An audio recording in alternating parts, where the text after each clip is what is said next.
Shri Venkateswara gold తాకట్టులో ఉన్న మీ బంగారాన్ని విడిపించి కొనబడును.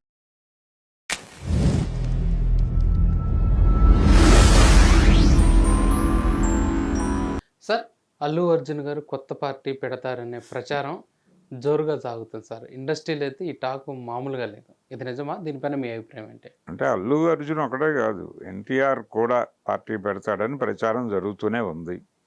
వీళ్ళిద్దరూ కలిసి పార్టీ పెడతారనే ప్రచారం కూడా జరుగుతోంది. అంటే ఎందుకు జరుగుతోంది ఈ ప్రచారం? ఎన్టీఆర్ని అలాగే అల్లు అర్జున్ని కలపడం వెనకాల ఏదన్నా వ్యూహం ఉందా అని ఆలోచిస్తే అల్లు అర్జున్కి ఒక ఇది ఉంది. అంటే ఆయన మీద ఒక ప్రపంచానికి ఒక అభిప్రాయం క్రియేట్ చేశారు. ఆయనలో లేదు కానీ ఒక అభిప్రాయాన్ని క్రియేట్ చేశారు. ఆ క్రియేట్ చేయటం అనేది ఎలా జరిగింది? ఆయన లాస్ట్ ఎలక్షన్ అప్పుడు ఒక ఎమ్మెల్యేగా కంటెస్ట్ చేసినటువంటి తన ఫ్రెండ్ని గెలిపించమని ఆ ప్రాంత ప్రజల్ని అర్థించాడు. ఎవరు? శిల్పా మోహన్ రెడ్డిని గెలిపించమని ఈయన అడిగాడు అక్కడికి వెళ్ళి. అయితే అడుగుతున్న సందర్భంలో ఆయన ఏ రాజకీయ నాయకుడి ప్రస్తావన చేయలేదు.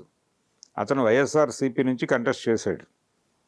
అయితే ఇతను నాకు మిత్రుడు, మంచివాడు, చాలా సందర్భాల్లో ఇతను స్నేహశీలి, సహాయం చేస్తాడు ఎవరికైనా, కాబట్టి ఈ హెల్పింగ్ హ్యాండ్ మీకు కూడా ఉపయోగపడుతుంది, కాబట్టి ఇతన్ని గెలిపించండి అని కోరాడు తప్ప ఇతను వైఎస్ఆర్సీపీ అభ్యర్థి కాబట్టి, వైఎస్ఆర్సీపీ ఆశయాలు గొప్పవి కాబట్టి, జగన్మోహన్ రెడ్డి చాలా గొప్ప నాయకుడు కాబట్టి ఇతన్ని ఎన్నుకోండి అని చెప్పలా.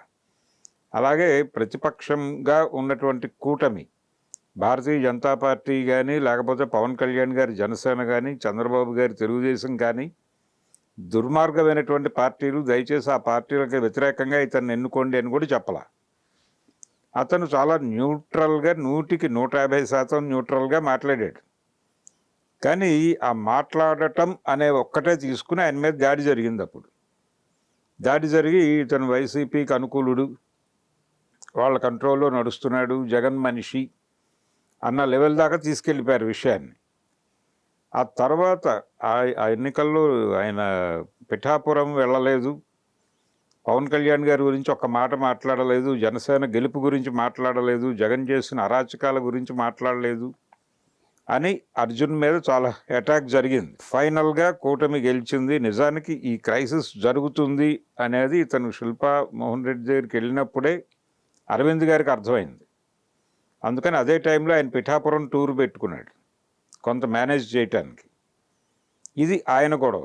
పోతే ఎన్టీఆర్ గొడవ. ఆయన రాజకీయాల్లోకి రావటానికి ప్రస్తుతం పరిస్థితులు అనుకూలంగా లేవు. అయినప్పటికీ ఆయన సామాజిక క్షేత్రంలోకి అభిమానులను తీసుకొచ్చే ప్రయత్నం ఏదో చేస్తున్నాడు.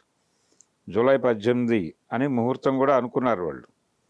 అంటే సామాజికంగా జనాలతో కనెక్ట్ అయ్యి వాళ్ళ సమస్యలకు ఒక పరిష్కారం చూపించడం కోసం ఏదో ప్రయత్నం చేద్దాం అనే ఒక కాంట్రాక్ట్లోకి వెళ్తున్నారు అభిమానుల ద్వారా.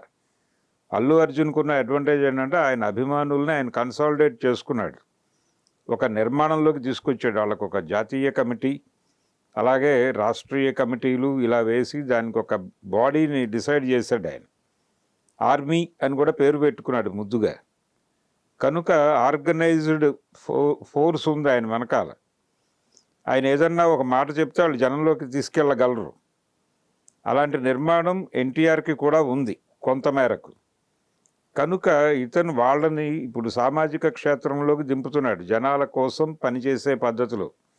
ఈ జనాల కోసం పని చేయటం, ఈ పని చేయించటం, దీనికి అంకురార్పణ జరగటం, ఇది డెఫినెట్గా పొలిటికల్ ప్రోగ్రామే అని ఒక అంచనాకు వచ్చారు అందరూ. ఇది ముందే ప్రపంచానికి తెలిసింది. కొంతమందికి తెలిసి రాజకీయాల్లోకి వస్తున్నాడు, సీఎం కావాలనే కోరికతో ఉన్నాడు అని కథనాలు మొదలుపెట్టారు. అయితే అభిమానులు చాలా స్పష్టంగా ఒక లెటర్లో చెప్పారు, ఇది పొలిటికల్ ఎంట్రీగా చూడొద్దు అని. విజయ్ కూడా తన అభిమానులతో ఇలాగే మొదలుపెట్టాడు. మొదట చిరంజీవి గారు కూడా వారధి అనే పేరుతో బయట సమస్యలను అర్థం చేసుకుని వాటిని ఎట్లా ఫైట్ చేయాలో సదస్సులు నిర్వహించేవారు మిత్రా గారి ఆధ్వర్యంలో. కాబట్టి అలాంటి సన్నాహమే ఆ తర్వాత ఆ వారధి కాస్త ప్రజారాజ్యంగా మారింది. అలాగే ఇప్పుడు ఈయన చేయబోతున్నటువంటి సామాజిక కార్యక్రమం అభిమానుల ద్వారా ఎన్టీఆర్, అది కూడా రేపు పొద్దున పార్టీగా ఆవిర్భవించవచ్చు. అంటే తెలుగుదేశం పార్టీలో ఆయనకి డోర్స్ ప్రస్తుతానికి తెరిచి లేవు. ఎందుకంటే అక్కడ లోకేష్ గారు ఉన్నాడు, ఈయన అదనపు పవర్ సెంటర్ అవుతాడు అక్కడ. అందుకని వాళ్ళు కొంచెం ఈయన్ని ఎడంగానే చూస్తూ వస్తున్నారు. కాబట్టి ఈయన ప్రత్యేకంగా తనకంటూ ఏదైనా పార్టీ పెట్టుకుని మూవ్ అవ్వాలి. మరి అందుకోసం గ్రౌండ్ ప్రిపరేషన్లో భాగంగా ఈ సామాజిక కార్యక్షేత్రంలోకి అభిమానుల్ని పట్టుకొస్తున్నాడా అనేది ఒక డౌట్. ప్రస్తుతానికైతే ఇలాంటి ప్రమాదం ఏమీ లేదని వాళ్ళు చెప్తున్నారు. అల్లు అర్జున్ వైపు నుంచి అయితే ఆయన మీద ఒక పుకారు ఉంది.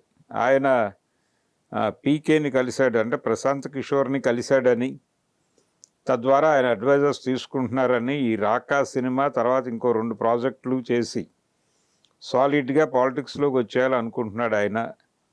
ఆయనకి ఈ ఫ్యాన్స్ ఇదిగా ఉండటం, అంటే వాళ్ళు సంఘటితమై ఉండటం, ఒక నిర్మాణంలోకి వచ్చి ఉండటం, ఈ అడ్వాంటేజ్ మీద ఆయన గేమ్ నడపబోతున్నాడు అనేది ఒక ప్రచారం. వీళ్ళిద్దరూ కలిసి పార్టీ పెట్టబోతున్నారు. ఇవన్నీ కూడా ఎక్కడో ఒక ప్రమాదాన్ని సూచిస్తున్నారు వీళ్ళు. అంటే అల్లు అర్జున్ ద్వారా పవన్ కళ్యాణ్కి ప్రమాదం. అంటే వాళ్ళిద్దరూ బంధువులు, వాళ్ళ మధ్య ఒక స్ప్లిట్. అలాగే తెలుగుదేశం పార్టీకి చంద్రబాబు నాయుడు గారికి ఎన్టీఆర్కి మధ్య బంధుత్వం ఉంది 2 విధాలుగా. ఆయన హరికృష్ణ కొడుకుగానే కాదు, ఆయన మేనకోడలు కూతురి భర్తగా కూడా చంద్రబాబుతో బంధుత్వం ఉంది అతనికి. ఇక్కడ ఆ 2 కుటుంబాల మధ్య ఒక రిఫ్ట్. ఇక్కడ పవన్ కళ్యాణ్కి అల్లు అర్జున్కి ఒక రిఫ్ట్, అక్కడేమో చంద్రబాబుకి ఎన్టీఆర్కి మధ్య ఒక వివాదాన్ని సృష్టించి తద్వారా ఎవరో ప్రయోజనం పొందాలని ట్రై చేస్తున్నారు. ఇది క్రియేట్ చేసి వీళ్ళని కొంత జగన్ దిశగా మాట్లాడుతూ, ఇది ఆయన చేయబోతున్న కాన్స్పిరసీ లాగా, ఇక్కడ ఓట్ల చీలికలు వ్యవహారాలు అందులో భాగంగా ఇదేదో జరుగుతుంది. ఒకవేళ ఓట్ల చీలిక జరిగితే అది ఎవరికి ఉపయోగపడుతుంది అంటే డెఫినెట్గా ప్రభుత్వ వ్యతిరేక ఓటు చీలితే వాళ్ళకే ఉపయోగపడుతుంది. జగన్కు ఉపయోగపడేది ఏమీ ఉండదు. ఇన్ని గందరగోళాల మధ్య ఈ ప్రచారం అయితే జరిగిపోతుంది. అయితే ఆంధ్రప్రదేశ్లో ఒక 3వ ప్రత్యామ్నాయం కోసం జనం చూస్తున్న మాట వాస్తవం. అంటే ఇప్పుడు అక్కడ ఉన్నటువంటి 3 ప్రాంతీయ పార్టీలు ఎన్డీఏ కాంపౌండ్లోనే ఉన్నాయి. జనసేన, తెలుగుదేశం అధికారికంగా ఉన్నాయి, వైసీపీ ఆ గోడను ఆనుకుని ఉంది. అంతే తప్ప వాళ్ళేమీ ఎన్డీఏ వ్యతిరేకులు కాదు. ఎన్డీఏకి వ్యతిరేకంగా మాట్లాడటానికి కూడా ఆయన సాహసించడు జగన్. కాబట్టి ఆంధ్రప్రదేశ్ ప్రజలు ఎన్డీఏ మీద బలంగా మాట్లాడగలిగిన సమర్థత ఉన్నటువంటి ఒక పార్టీ ఉంటే బాగుండు అనుకుంటున్న మాట వాస్తవం. కాంగ్రెస్ పార్టీ ఆ అవకాశాన్ని అందిపుచ్చుకుని కదిలేలాగా లేదు. సో ఇప్పుడు ఒక కొత్త పార్టీ ఎవరైనా ఒక నోన్ ఫిగర్, అల్లు అర్జున్ లాంటి వాడు లేకపోతే ఎన్టీఆర్ లాంటి వాడో, లేదు ఇద్దరు కలిసో, అలాంటి ప్రయోగం ఒకటి చేస్తే ఆంధ్రప్రదేశ్లో ఆదరణ ఉంది, ఒక అనుకూల వాతావరణం కూడా ఉంది. అయితే యాంటీ ఎన్డీఏ స్టాండ్ని ప్రకటించాలి ఓపెన్గా. ఇప్పుడు విజయ్ అన్నాడు ఆ మాట, నేను థియరిటికల్గా బీజేపీని వ్యతిరేకిస్తున్నాను, అలాగే అంటే అధికారంలో ఉన్న పార్టీగా నేను డిఎంకేకి వ్యతిరేకంగా వెళ్తాను అని చెప్పి ఆయన విధానాన్ని ప్రకటించాడు. పొలిటికల్ ఎనిమీ అన్నాడు డిఎంకేని. డిఎంకే పొలిటికల్ ఎనిమీ, అది థియరిటికల్ ఎనిమీ బీజేపీ అన్నాడు. అలాంటి క్లారిటీతో ప్రకటనలు ఇస్తూ ఒక స్పష్టమైన విధానాన్ని చెబుతూ ఎన్డీఏ వ్యతిరేక పార్టీ అనే ప్రచారం కనుక చేసుకోగలిగితే వాళ్ళకి స్పేస్ ఉంది. మరి ఆ స్పేస్ని పుచ్చుకుని ముందుకెళ్ళి రాజకీయ పార్టీ పెడతారా? రెండోది వాళ్ళ కెరియర్లు, ఇద్దరు సినిమాలు కమిట్ అయి ఉన్నారు. ఇప్పుడు అవి వచ్చే ఎన్నికల నాటికి కూడా కంప్లీట్ అయ్యే సినిమాలు కాదు కనుక వాళ్ళు ఇప్పుడు పెడితే వర్కౌట్ అవుతుంది. 3 ఏళ్లే ఉంది. ఆయన 4 ఏళ్ళు పట్టింది జనాల్లో ఎమర్జ్ కావడానికి విజయ్కి. వీళ్ళు ఇప్పుడు అనుకుంటే ఇంకో 6 నెలలు అంటే 2.5 సంవత్సరాలే టైం. ఎన్టీ రామారావు గారి టైంలో ఆయన 1 ఇయర్ ముందు డెసిషను, 9 నెలల్లో పార్టీ పెట్టి అధికారంలోకి రావటం, ఇలాంటి ఒక రికార్డు ఉంది ఆయనకి. అలాంటి అరుదైన రికార్డుల కోసం 8వ నెల వరకు ఆగి 8వ నెలలో పార్టీ పెట్టి విజయం సాధిస్తాము అనుకుని దెబ్బతిన్నటువంటి ప్రజారాజ్యం అనుభవం కూడా ఉంది మనకి. ఇప్పుడు ప్రస్తుతం వీళ్ళిద్దరూ నిజంగానే పార్టీ పెడతారా అనేది కనుక అనుకుంటే అది కష్టం అనే చెప్పాలి. ఏది జరిగినా వచ్చే అంటే రేపు జరగబోయే ఎన్నికలు కాకుండా తర్వాత ఎన్నికలకి ఏవైనా సన్నాహం చేసుకుంటారేమో. అప్పటికి వీళ్ళ ప్రాజెక్టులన్నీ కొంతమేరకు ఒక షేప్కి వచ్చి ఉంటాయి. ఆయన ఇప్పుడు ప్రశాంత్ నీల్తో చేస్తున్నటువంటి సినిమా దానికి సీక్వెల్ ఉండే ఛాన్స్ ఉంది అంటున్నారు. అలాగే దేవరకు ఒక సీక్వెల్ ఉంది, ఆల్రెడీ అనౌన్స్ చేసి ఉన్నారు. ఆ ప్రాజెక్ట్ చేస్తారు. బాలకృష్ణతో కొరటాల శివ సినిమా అయ్యాక అది మొదలవుతుంది. దాని తర్వాత త్రివిక్రమ సినిమా ఒకటి ఉంది ఆయనకి, అది పౌరాణికం, అది ఎప్పటికీ కంప్లీట్ అవ్వాలి. ఇవన్నీ ఈ 3 సినిమాలు కంప్లీట్ అయ్యేసరికి కనీసం 4 ఏళ్ళు పడుతుంది. అందుకని ఆయన వచ్చే ఎన్నికలకు ఏదో పార్టీ పెట్టేసి జనంలోకి వెళ్ళి ప్రచారం చేసి సీఎం అయిపోతాడు, ఇలాంటి ప్రోగ్రాం ఉండే అవకాశాలు తక్కువే. అలాగే అల్లు అర్జున్కి కూడా 2-3 కమిట్మెంట్స్ ఉన్నాయి. అవి అవడానికి కనీసం 4 ఏళ్ళు ఈజీగా పడుతుంది. ఈ లోపే ఎలక్షన్ వచ్చి వెళ్ళిపోతుంది. కనుక అతనికి కూడా పార్టీ పెట్టే ఛాన్స్ లేదు. కానీ ఈ ప్రచారాల వెనకాల ఒక వ్యూహం ఏదో ఉంది. ఆ వ్యూహాన్ని అర్థం చేసుకుని ఆ వ్యూహకర్తల్ని ప్రాపర్గా హ్యాండిల్ చేయగలిగితే వీళ్ళిద్దరికీ ఉపయోగకరంగా ఉంటుంది, ఎన్టీఆర్కి అలాగే అల్లు అర్జున్కి కూడా. మరి వాళ్ళు ఎలా చూస్తున్నారు, దీని మీద ఏదైనా రియాక్ట్ అవుతారా? రియాక్ట్ అయితే ఆ రియాక్షన్ ఎలా ఉంటుందో చూస్తే మనకు అర్థమవుతుంది వాళ్ళ భవిష్యత్తు ఏంటనేది.